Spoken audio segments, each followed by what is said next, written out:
Trump also today answering a lot of questions for reporters, saying he's happy with the revived trade truce with China. It slashes tariffs on the U.S. goods to 10%, keeps a 55% duty on Chinese products, and the agreement also opens up access to China's crucial rare earth minerals, making it easier for Chinese students to get visas, all part of the deal. Watch this. I'm going to be working with President Xi. We had a long talk about it. And that's going to be good for China. It's going to be good for us. But we're going to be opening up China. And I think had we not signed it, that wouldn't be happening. It's going to happen. It's going to happen fairly soon. U.S. Trade Representative Jamieson Greer joins us now from the White House. Good to have you with us, Mr. Greer. Thank you very much for joining us. So obviously, good news on the 55-10 tariff part of this deal. But I want to ask you about this rare earth question, because it looks like it's a 6-month license that China has allowed. And just for folks to understand how important these are to the U.S., to technology and national security, it's part of our guided missiles, drones, jet engines, a lot of our technology and communication systems. So what's to stop China from, just sort of using that as a chokehold on us every 6 months? Well, thanks for having me on, Martha. Happy to talk about these issues.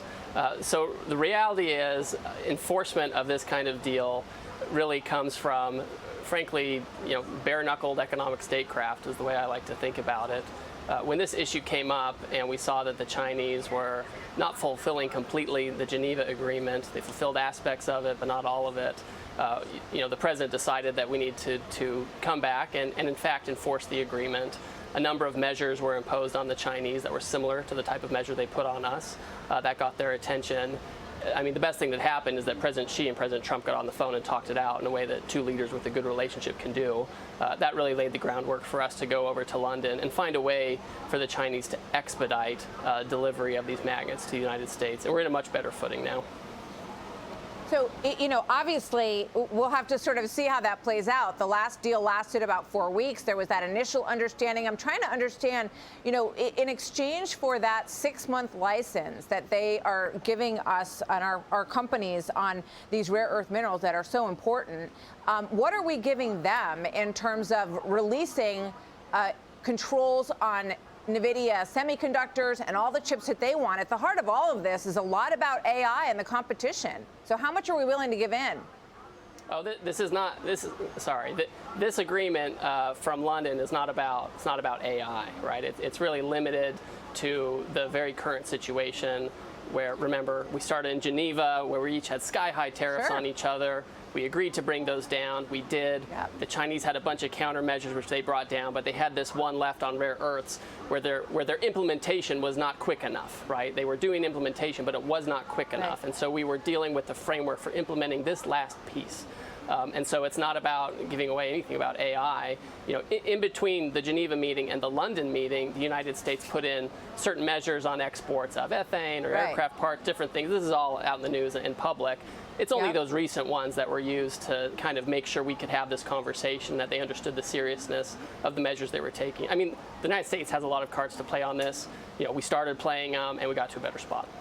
Yeah, well, it seems like the semiconductor issue, though, that they were unhappy that we were discouraging the sales of some chips to China. Tell me if I'm wrong. So you're saying that was not a part of this discussion at all? There's no change in our discouragement of chips going to China? Well, listen, we've had export controls on technology on chips to China and other countries for many years, right? They're not just China specific. These are crown jewels of U.S. technology, and those are national security issues. Those aren't the kinds of things you negotiate with another country, right? So that, obviously the Chinese always raise this. I've been doing this for many years, and they always bring up export controls as an issue, and surely they brought it up here too, and they registered disagreement with the different things. But this agreement was really about our most recent export controls on a variety of inputs, and their export controls on their inputs, which are rare earth magnets. Okay.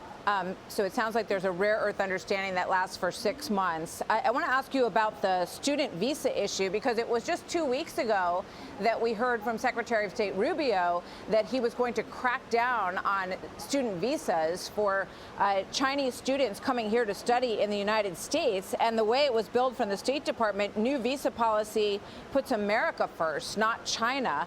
And they were going to aggressively revoke visas for Chinese students connected to the Chinese Communist Party or studying in critical fields. But then President Trump says, you know, today and last night, he's always been fine with China's students coming here to study. So can you shed light on what happened around that issue?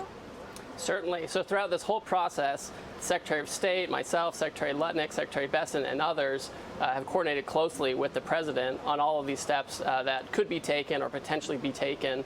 The reality is the issue with the rare earth magnets was a very serious issue, and it's not clear that the Chinese entirely understood the significance it posed, not just for the United States, but the whole world. They put these controls on the whole world, not just us, right?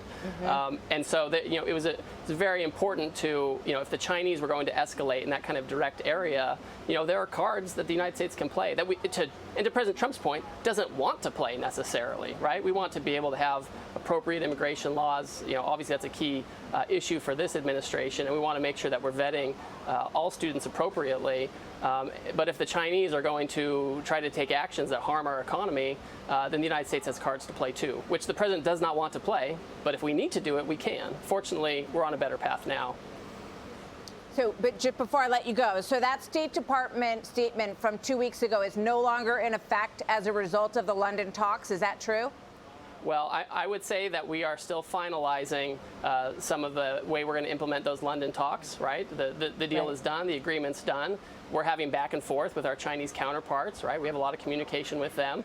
So right now we're in the process of getting ready, as the Chinese expedite, the magnet deliveries, we'll be in a position to change policies that have been introduced in the past week or two. Yeah, I mean, obviously these are really important issues to technology and a lot of our resources and national security, as you say. Just on the way out here, if I may, Trade Representative Greer, so the 90 deals in 90 days was supposed to happen by July 8th. We're now mid-June.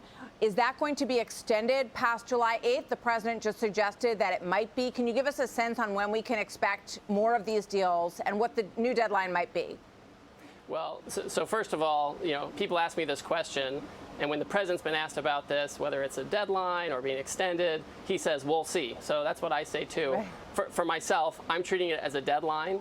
The president really likes the tariffs. He wants the tariffs. He thinks that that's a better situation than where we were before, where we were offshoring lots of jobs to other countries.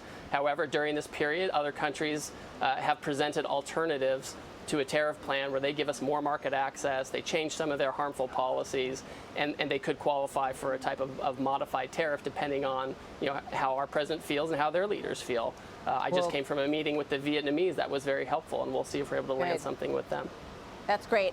We look forward to hearing more. And the tariff situation has been not bad for the economy at all, as we have seen, and not bad for the market either. So that part of the equation is very interesting to watch. We hope there's a lot of developments on it. And we're also watching this national security side. Obviously, the China situation, very tricky on a number of fronts. So thank you very much for talking with us about it today. Nice to see you.